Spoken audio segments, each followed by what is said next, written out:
नमस्कार, आप देख रहे हैं हम लोग और मैं हूं नकमा और आज हम चर्चा करेंगे बच्चों की शिक्षा व्यवस्था की, जिसमें पिछले दिनों कुछ सुझाव और बदलाव के प्रस्ताव सामने आए हैं। जैसे केंद्रीय माध्यमिक शिक्षा बोर्ड यानी सीबीएसई 9वीं से लेकर 12वीं क्लास तक की परीक्षा में छात्रों को किताब ले जाने की इजाजत देने पर विचार कर रहा है, यानी ओपन बुक एग्जाम। सीबीएसई ने इस साल के आखिर में 9वीं और 10वीं क्लास के लिए अंग्रेजी, गणित और विज्ञान और 11वीं 12वीं के लिए अंग्रेजी, गणित और बायोलॉजी के लिए कुछ स्कूलों में ओपन बुक टेस्ट आयोजित करने का प्रस्ताव दिया है और अगर ये कामयाब रहता है तो इसे आगे की सभी परीक्षाओं में लागू किया जा सकता है। दूसरा जो एक प्रस्ताव आया था वो ये कि बच्चों के लिए एक दिन बैगलेस डे किया जाए, यानी बिना किताबों के बच्चे जाएं स्कूलों में और तब पढ़ाई हो। तो ये दो चीजें सामने आई प्रस्ताव जो एक तरह से सकारात्मक कदम देखे जा रहे हैं, पर ये जो ओपन बुक एग्जाम है इस पे कुछ सवाल भी उठ रहे हैं। कुछ लोगों के मन में ये सवाल है कि क्या इससे भेदभाव होगा उन लोगों के साथ जो कि आर्थिक रूप से कमजोर हैं या जिनके पास इंटरनेट की सुविधा नहीं है, या वो छात्र जो देख नहीं सकते वो इसका लाभ कैसे लेंगे। लेकिन साथ साथ आपको बता दूं कि जो ओपन बुक एग्जाम है वो दरअसल क्या है और किस चीज का इवैल्यूएशन है।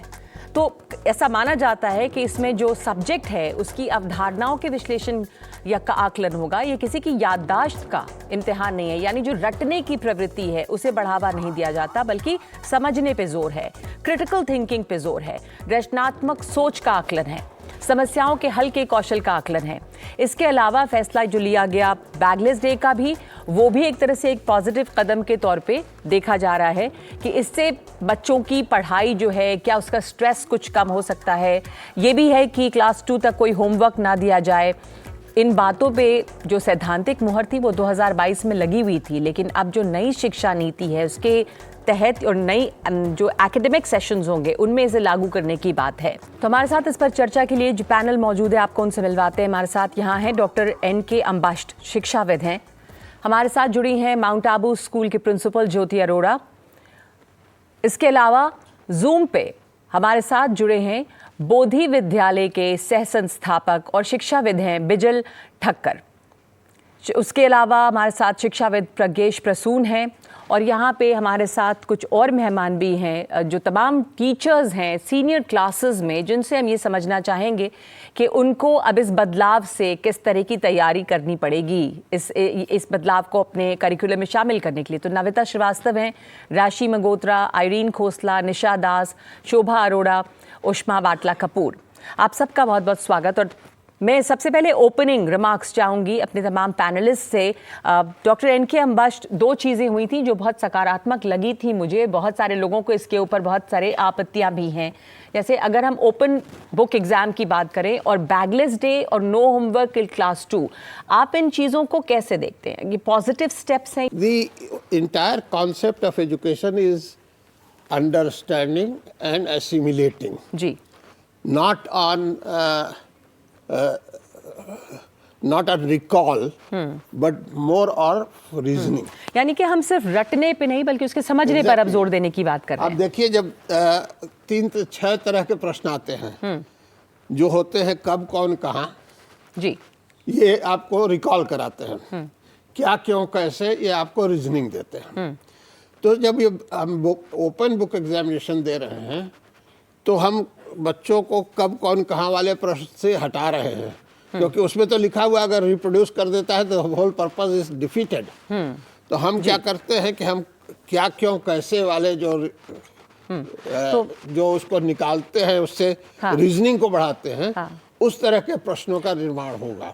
ठीक है। अब ओपन बुक एग्जामिनेशन में ये नहीं है कि किताब में दिया हुआ है वही प्रश्न हम दे देंगे। अगर एग्जामिनेशन में वही दे देंगे देन द पर्पस। तो रिप्रोडक्शन जो अभी तक हम सिखा रहे थे कि आप रट लें, पढ़ लें और उसी को रिप्रोड्यूस कर दें, ज्योति मैम, वो जो है अब कम हो जाएगा और हम रीजनिंग के ऊपर जोर दे रहे हैं। तो टीचर्स को भी इसमें एक बदलाव, जिस तरह का प्रश्न आता है उसमें भी किया जाएगा। कैसे देख रहे हैं आप लोग इसको? बहुत सकारात्मक वे से देख रहे हैं, क्योंकि ये जो राष्ट्रीय शिक्षा नीति 2020 है बहुत प्रोग्रेसिव डॉक्यूमेंट है।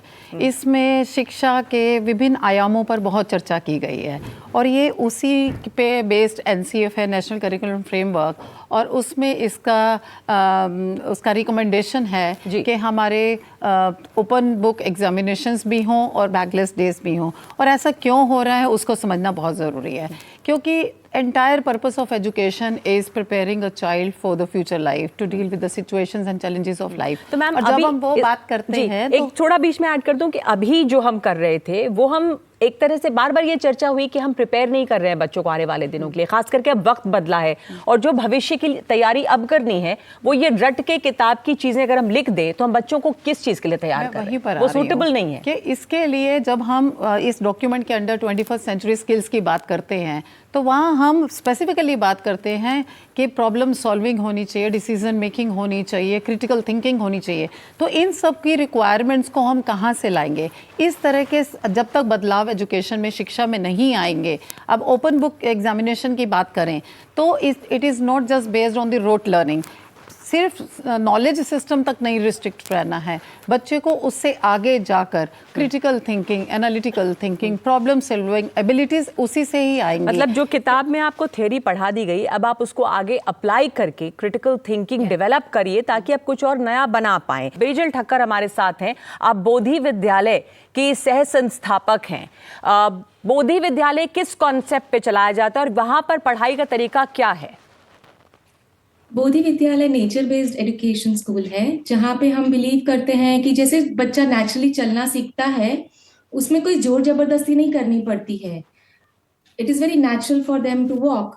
सिमिलरली जितनी भी लर्निंग होती है वो सारी बड़ी नेचुरल तरीके से हो सकती है।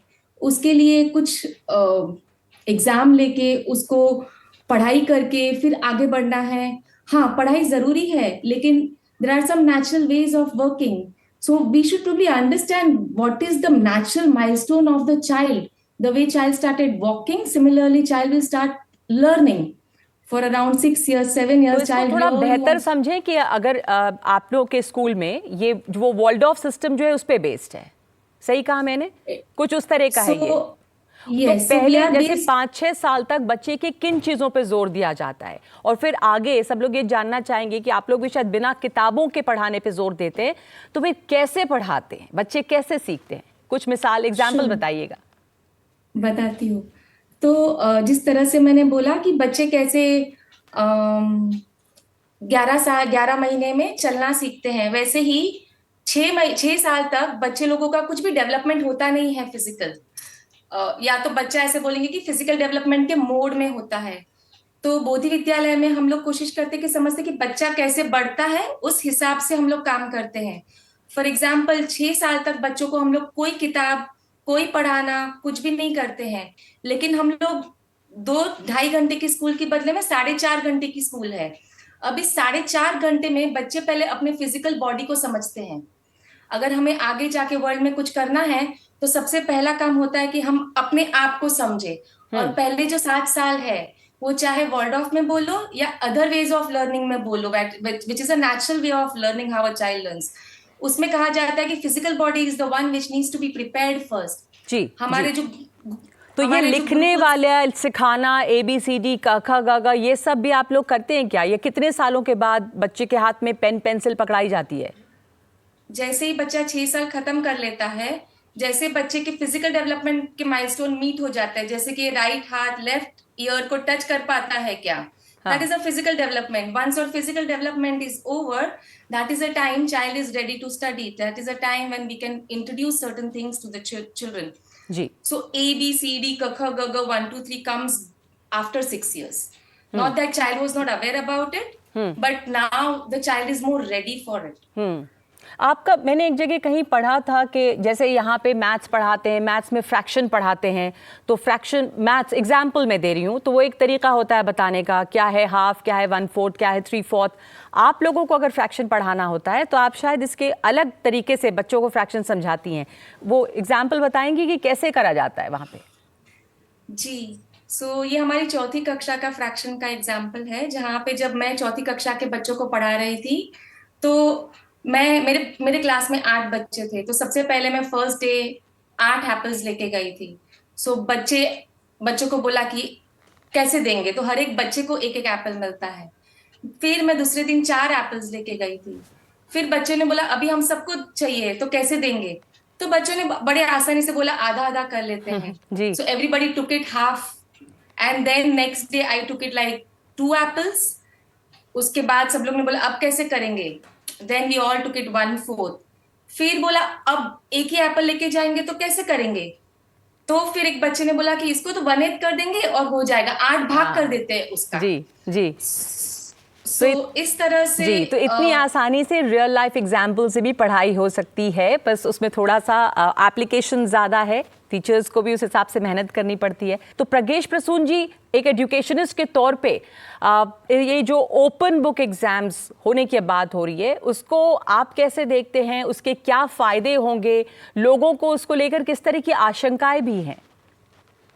और सबसे पहली बात तो जो आप लोगों ने बोला उससे मैं पूरी तरह सहमत हूँ कि critical thinking it will develop, but apart from that अभी जो न्यू 21st सेंचुरी के स्किल्स हैं जिनके बारे में बात भी चल रही थी, it is more artificial intelligence based. So AI के इस जमाने में it has become more important learn, unlearn, then relearn. So इसके लिए चाहिए वो क्रिटिकल थिंकिंग, वो रोट लर्निंग का जो पैटर्न था इस चीज को हमें हटा के नेशनल एजुकेशन पॉलिसी में भी बात की गई और हमारे करिकुलम जो इंस्टीट्यूट उसमें भी बात की गई कि we should be developing more critical thinking, reading between the lines. So open book exam का जो सबसे बड़ा बेनिफिट है वो होगा एनालिटिकल एबिलिटी डेवलप कर रहा है। It's about application, apply, analyse, then synthesise. हो सकता है कि एक बुक में कोई एक इंफॉर्मेशन अक्रॉस 7-8 चैप्टर्स में स्प्रेड हो, लेकिन आपने जो क्वेश्चन पूछा गया तो वो क्वेश्चन आपको सातों चैप्टर्स के इंफॉर्मेशन को एक जगह सिंथेसाइज करके प्रोड्यूस करना होगा। For that we need to have a very good understanding over the book. So this is very good step. यहाँ पे फैक्ट जो चीजें ट्रिवियल है, फैक्चुअल है, वहां पे लोड नहीं है, उनको याद करने पर स्ट्रेस नहीं है।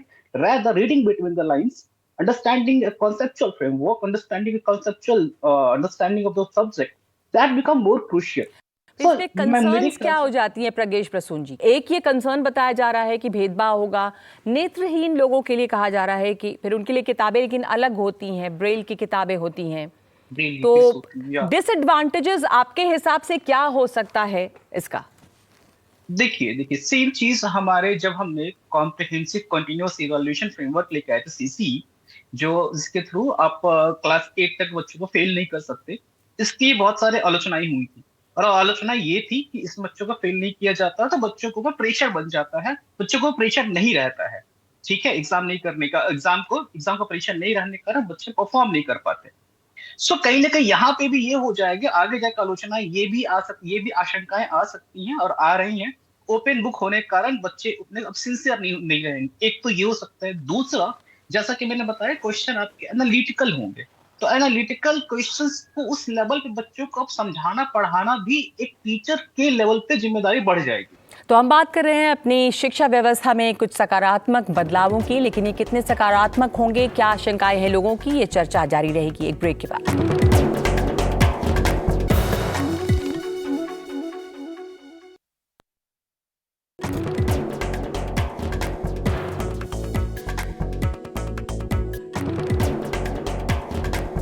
एनालिटिकल तरीके से बच्चों को समझाने की बात आपने की, उसके लिए टीचर्स को भी, ज्योति जी, एक अलग तरह की ट्रेनिंग देने की ज़रूरत पड़ेगी इससे पहले कि लागू कर दिया जाए सब जगहों पर। ये जब हम ओपन बुक एग्जामिनेशन की बात कर रहे हैं तो it's all about to assess their critical thinking, problem solving abilities. हमने वो सारी चीज़ों को मायने में रखना है कि उनकी लॉजिकल स्किल्स को भी हम एनालाइज कर पाएँ, असेस कर पाएँ। तो उसके लिए हमें अध्यापकों को ट्रेनिंग देना बहुत ज़रूरी है। और मुझे लगता है कि क्वालिटी भी बेहतर होनी चाहिए, अध्यापकों की क्वालिटी भी बेहतर होनी चाहिए। खास करके जिन्होंने कहा कि सरकारी स्कूलों में बहुत सारी जगहों पे बहुत ज़्यादा जो अच्छे महंगे स्कूल हैं वो एक अलग बात है, टीचर्स उस तरह से इतने केपेबल हैं क्या कि उतना ज़्यादा पढ़ा पाएं? अंबश साहब, आपका तजुर्बा क्या रहा है इसमें? बेसिक क्वेश्चन है वो ये है कि आप समझ करके उसका एप्लीकेशन पार्ट कैसे कितना कर सकते हैं। तो नंबर 1 कि जो पेपर सेटर है उसको ये देखना है कि हम जो प्रिंसिपल किताब में दिया हुआ है उस प्रिंसिपल को अप्लाई करते हुए नए सेट ऑफ क्वेश्चंस ऐसे बनाएं जो किताब में नहीं है। तो और खुद समझें उसको, खुद समझे, तो अप्लाई करें तभी तो क्वेश्चन बना पाएंगे आप। हाँ, खुद समझेगा टीचर का, तो टीचर का रीओरिएंटेशन जरूरी है। जरूरी है। पेपर सेटर का रीओरिएंटेशन जरूरी है। और साथ ही साथ बच्चों में ये बताना है कि अगर एक एग्जाम्पल दिया हुआ है तो दूसरा उस एग्जाम्पल के प्रिंसिपल को समझ करके कहाँ आप अप्लाई कर सकते जी हैं। जी, हमारे साथ बहुत सारे बच्चे भी स्कूल से जुड़े हुए हैं और मैं आप ही लोगों की बात हो रही है तो आप लोगों का व्यूज़ भी जानना चाहेंगे। ये तो सुना ही होगा आप लोगों ने कि ओपन बुक एग्ज़ाम की चर्चा हो रही है। CBSE अभी एक पायलट प्रोग्राम की तरह से ये लॉन्च करेगी जहाँ पर किताबें आपके सामने खुली होंगी और आप देख कर लिख सकते हैं। लेकिन उसके लिए ज़रूरी क्या होगा? तो ये सुनकर आप लोगों को कैसा लगा? अच्छा लग रहा है कि किताब खोलकर ही लिख सकते हैं, तो फिर मुश्किल क्या है? मेरा ये सवाल था कि हमारे से पहले, भारत से पहले किसी और देश ने इस चीज को किया या नहीं? हाँ, अपनाया है कि नहीं, और ठीक क्या है। वो सफल था या फिर वो फिर फेल हो गया बहुत था? अच्छा सवाल है, बिल्कुल हम पूछेंगे सर से और हमारे साथ और भी जो शिक्षाविद मौजूद हैं उनसे भी पूछेंगे। पर अभी का एग्जाम सिस्टम आप लोगों को कैसा लगता है? अगर हमें बुक मिल जाएगी तो हमें वो पता ही नहीं रहेगा कि एग्ज़ाम होता क्या है, एग्ज़ाम की डेफिनेशन क्या होती है। एग्ज़ाम की डेफिनेशन मोस्ट प्रोबेबली यही होती है कि आप उस टॉपिक कंसेप्ट को तो आपने आपको अच्छा कितना नहीं याद लग रहा करा कि है। किताब आपको मिल ही जाएगी, वहां से आप देख के भी लिख सकते हैं? क्योंकि यहाँ पे बात ये हो रही है कि फिर क्वेश्चंस ऐसे आएंगे जो एग्जाम को किताब में पढ़ाया गया हो उसका एक तरह से एप्लीकेशन का टेस्ट होगा कि आपने समझा कितना, ये नहीं कि आप सिर्फ रट के लिख पाएं। तो ये एक उसमें बात है। ओपन बुक एग्ज़ाम से मेरा ये ओपिनियन है कि अगर उसी से रिलेटेड क्वेश्चंस आएंगे तो ये बात तो बहुत ही मतलब श्योर है कि क्वेश्चंस का लेवल बढ़ जाएगा, बिकॉज जो उस पर कंसेप्ट दिया हुआ है वो तो अप्लाई हो गई, बट जैसा कि सर ने बोला उससे ही उसी प्रिंसिपल्स और कंसेप्ट्स को अप्लाई करके और भी हाई लेवल के क्वेश्चंस आएंगे जो आप, हाँ बिल्कुल, बिल्कुल। तो अच्छा लग रहा है आपको सुन के कि ऐसा कुछ होगा? जाहिर सी बात है ये इतनी अच्छी बात तो नहीं है कि क्वेश्चंस का लेवल बढ़ जाएगा। उसमें ये होगा कि आपको जो चीज़ पढ़ाई जा रही है उसको अच्छी तरह से समझना होगा, रटने की ज़रूरत नहीं है और टीचर्स को भी और मेहनत करनी होगी। जी, और मैं वहाँ भी माइक पास करें, मैं ये भी जानना चाहती हूँ कि एक ये भी बात आई है कि बैगलेस डे भी होगा बच्चों के लिए। कैसा लगता है आपको बैगलेस डे का सुनकर? बैगलेस डे का मेन आपके मोटिव तो स्कूल में ये है होता है कि बैगलेस डे? सॉरी मैम, आपके स्कूल में बैगलेस डे होता था छोटे में, प्राइमरी स्कूल में? यस मैम, हुआ था? अच्छा, पहले होता था प्राइमरी क्लासेस में। प्राइमरी क्लासेस में, हाँ। बैगलेस डे का मेन पर्सपेक्टिव तो यही है कि जैसे अभी हमारा बैग बहुत हैवी होता है मेन वर्किंग डेज पे, हाँ। तो उस टाइम पे जैसे वीक में एक फ्राइडे बैगलेस डे रख दिया तो हमारा बॉडी को भी रिलीफ मिलेगा और वीक का एक दिन एंजॉयमेंट में भी हो जाएगा, हाँ। जिससे हमारे माइंड का स्ट्रेस भी कम होगा और फोकस लेवल भी अभी बढ़ेगा। स्ट्रेस होता है आपको? Partially little bit. अच्छा, ma'am, my question is that ma'am there is a very old proverb that हम जब अपने दिमाग को जितना खर्च करेंगे वो उतना ही बढ़ेगा। तो ma'am, why we are thinking to minimise the usage of a brain? आपका क्वेश्चन सही है, पर मैं वही क्लैरिफाई करना चाहती हूँ कि इससे ये कि अगर आपका ब्रेन इस्तेमाल हो, शायद ऐसा नहीं है, आपको उस चीज़ को रटने के लिए इनकरेज नहीं किया जा रहा है पर समझने के लिए इनकरेज किया जा रहा है। तो ये एक फ़र्क पड़ेगा। ओपन बुक एग्जाम से क्या फ़र्क पड़ेगा? शिक्षकों को क्या नए ट्रेनिंग की ज़रूरत होगी? इन पर भी बात करेंगे इस ब्रेक के बाद।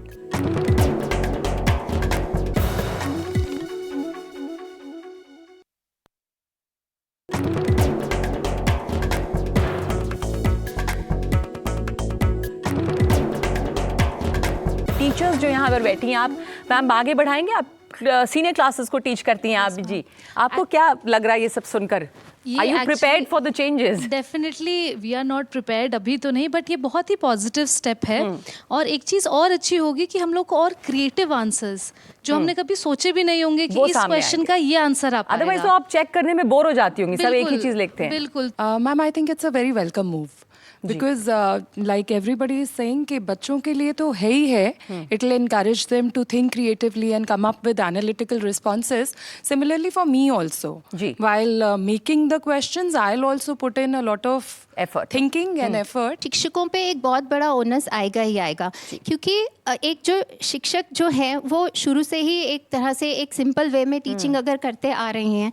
हमारे जैसे हार्वर्ड गार्डनर का है कि 9 तरह की मल्टीपल इंटेलिजेंसेस होती हैं। हर बच्चे में हर चीज़ नहीं है, कुछ पॉइंट स्ट्रॉन्ग है, कोई इंट्रापर्सनल है, किसी में क्रिएटिव है, किसी में लॉजिकल है, तो कोई स्पेशल है, राइट। उसी तरह हमारे शास्त्रों में भी यही है कि नव कला होती है या नव रस होते हैं, नव कलाएं हमें सीखनी हैं।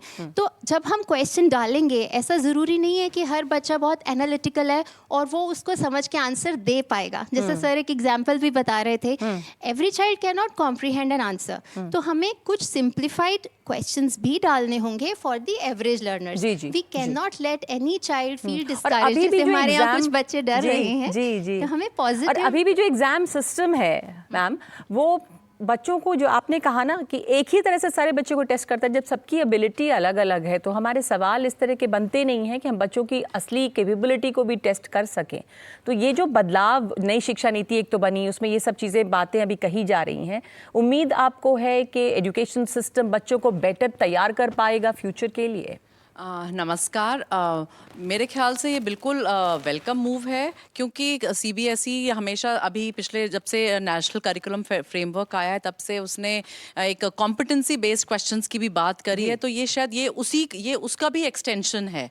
और ओपन बुक एग्ज़ाम जो होगा उसमें ये होगा कि हम जैसे अपने हर तरह के क्वेश्चंस हम उसमें इंक्लूड करें, और जिससे कि एवरेज इंटेलिजेंट बच्चों को फ़ायदा होगा उसमें। पहले एक बार ऐसे हुआ था कि जो बहुत रटने में अच्छे ना होते हों वो बेहतर समझ के लिख सकें। लेकिन इसमें जो मेरी जितनी बच्चों से अभी बातचीत हुई है, तो जो इंटेलिजेंट बच्चे हैं वो थोड़ा घबरा रहे हैं, क्योंकि उनको अभी पता नहीं है, कि उनको लगता है कि क्योंकि जिस तरह से उनको आदत है अभी तक एग्जाम देने की, तो वो माइंडसेट जब तक बच्चों का चेंज नहीं होगा तो वो हमारे लिए मेरे ख्याल से बहुत जरूरी होगा। टीचर्स का माइंडसेट भी, आप दोनों का मैं एक क्विक रिएक्शन इस पर लेना चाहूंगी फिर आगे। बिल्कुल नगमा जी, मैं कहना चाहूंगी कि ये एक बहुत बड़ा मिथ है कि ओपन बुक सिस्टम से बच्चों में भेदभाव होगा या मुश्किल होगी।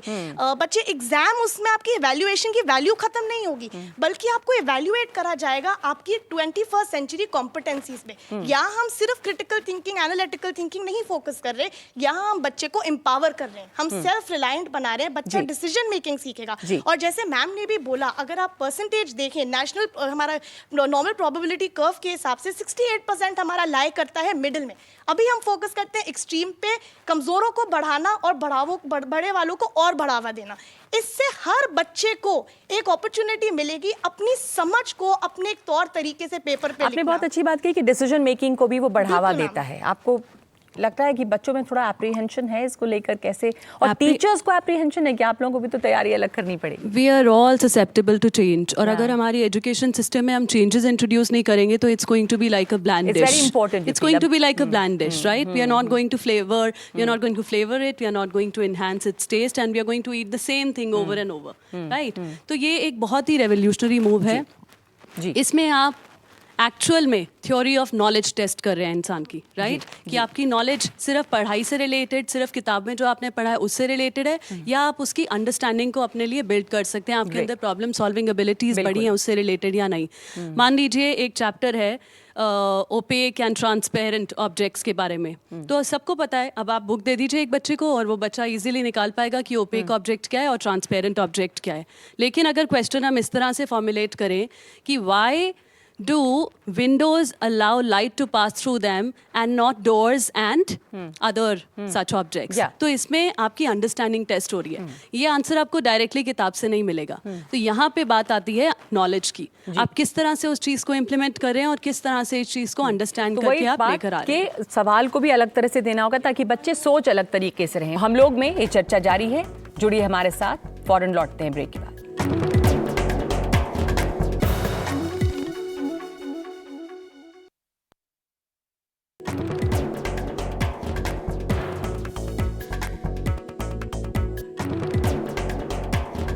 आखिरी सवाल आप लोगों से कि जो ओपन बुक एग्ज़ाम है और जो अभी कदम उठाए जा रहे हैं शिक्षा नीति को बेहतर करने के लिए, बेजल ठक्कर, आपको लग रहा है कि ये आने वाले दिनों के लिए, भविष्य के लिए जिस तरह की क्रिटिकल थिंकिंग की ज़रूरत है उसकी ओर एक पॉजिटिव स्टेप है, और इसमें पढ़ाई को, टीचर्स को भी अपनी सोच में बदलाव की ज़रूरत क्या पड़ेगी? टीचर्स को सबसे पहले ये सोचना पड़ेगा कि ये बच्चा समझ के कैसे कर रहा है, उसकी डे टू डे लाइफ में वो कैसे एक्चुअली इसको इम्प्लीमेंट कर रहा है, क्या उसको, जैसे नवरस की बात चल रही थी, क्या उसमें से जो रस है उसको महसूस कर पा रहा है क्या? क्योंकि हम लोग अदरवाइज उसको भी बड़ा मैकेनिकल बना देते हैं, हर चीज बड़ी मैकेनिकल हो जाती है। तो क्या मैं उसको समझ के, महसूस करके फिर उसको अप्लाई कर सकता हूँ क्या? तो टीचर को ये समझना पड़ेगा कि वो मैं कैसे लेके आऊँ। ठीक है, जैसे मैंने एप्पल का एग्जाम्पल दिया, वैसे ही हमें हर चीज को लाइफ में कैसे लेके आ सकते हैं, वो सोचना पड़ेगा। थोड़ा सोचने पे ज्यादा जोर होगा। प्रगेश जी, आप क्या कहना चाहेंगे? सबसे बड़ी बात है मैम कि आज की जो शिक्षा व्यवस्था है इसमें क्रिएटिविटी के ऊपर जोर कम हो गई है बिकॉज ऑफ रोट लर्निंग। वो जो हाई स्टेक एग्जामिनेशन और ये अच्छा होगा कि रोट लर्निंग पे जोर कम है, क्योंकि अब रोट लर्निंग से ज्यादा क्रिटिकल थिंकिंग की जरूरत है। क्रिटिकल थिंकिंग, क्रिएटिविटी भी बहुत जरूरी है। आप सोचिए मैम, न्यूटन के टाइम पे न्यूटन ने सिर्फ क्यों सोचा कि एप्पल नीचे क्यों फॉल कर रहा है, सब लोग देख रहे हैं उसको, बट ही ओनली थॉट। और आज हमारे पास इतने लॉज हैं, ठीक है। So point is that creative thinking तभी पॉसिबल है जब बच्चा स्ट्रेस फ्री होगा, उसके ऊपर लोड नहीं है अननेसेसरी चीजों का। उसके अंदर ये पता है कि जो चीजें फैक्चुअल है, ट्रिवियल है, बुक्स में है, that I can report in exam, मेरे पास कॉन्सेप्चुअल अंडरस्टैंडिंग होनी चाहिए, वो फ्री होगा, then creative thinking develop होगी। and you know every day technological landscape is changing so fast in this present day। 6 महीने पे नई टेक्नोलॉजी आ जा रही है, so you have to be, वो creative thinking acceptability होनी चाहिए।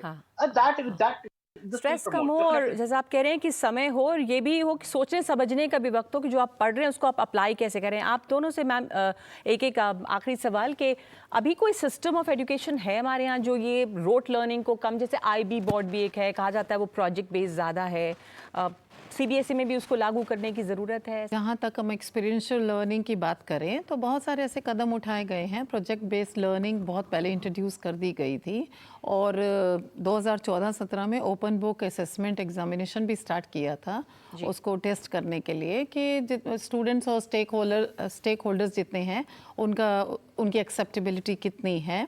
और ये नई शिक्षा प्रणाली जो नई राष्ट्रीय शिक्षा नीति के द्वारा नई आ रही है, उसमें बहुत सारे बदलाव कुछ पहले भी हो रहे थे, अब बहुत एग्रेसिव तरीके से बदलाव आ रहे हैं, क्योंकि बहुत बदलावों की जरूरत है, बहुत ज़रूरी है, क्योंकि हम तकनीकी युग में हैं, टेक्नोलॉजी वर्ल्ड में हैं, जहां क्रिएटिविटी बहुत पे करेगी बच्चों को, क्रिटिकल थिंकिंग बहुत पे करेगी।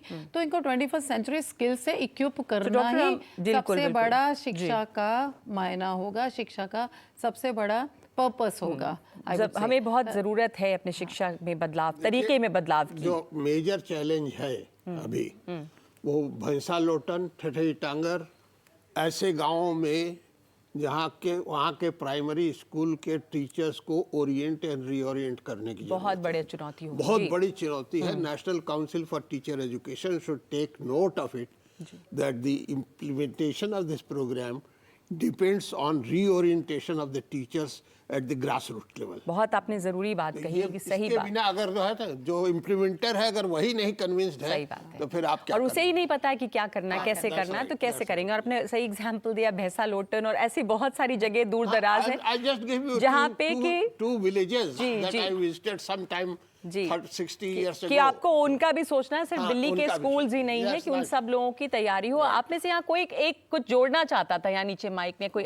My question is that why has CBSE introduced open book examination? तो जैसे सर ने बताया, I am just kind of summarising that, कि इसलिए कि सिर्फ रट के रिप्रोड्यूस करने पर फोकस ना हो, और जो चीज़ आपको पढ़ाया जा रहा है उसके एप्लीकेशन पे या क्रिटिकल थिंकिंग आपकी बढ़े, आप उसको लागू कर सके अपनी किस तरह प्रैक्टिकल लाइफ में, वो उससे बढ़ावा मिलेगा शायद। Good evening, ma'am. I'm Trisha. Ma'am, my question is that if the system is applied in the schools for the examination, so ma'am, when we will go outside for the competitive exams, so ma'am, will we face any difficulty for, like, there will be no open book I understand, और sir जल्दी से जवाब दे देंगे इसका। कोई ऐसा है बेटा कि अब आपको सब्जेक्ट या कंटेंट याद करने की जरूरत नहीं है।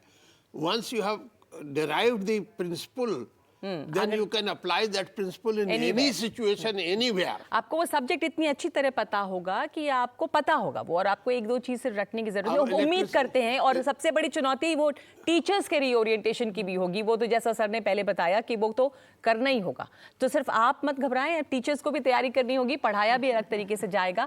बहुत बहुत धन्यवाद आप सब लोगों का हमारे साथ शामिल होने के लिए। हमारे पास वक्त इतना ही है अभी, तो यहीं रोकनी पड़ेगी ये चर्चा। उम्मीद है कि एक सकारात्मक बदलाव आएगा हमारी शिक्षा में और इसके तरीके में, और बेहतर हम पढ़ाई कर सकेंगे। बहुत शुक्रिया।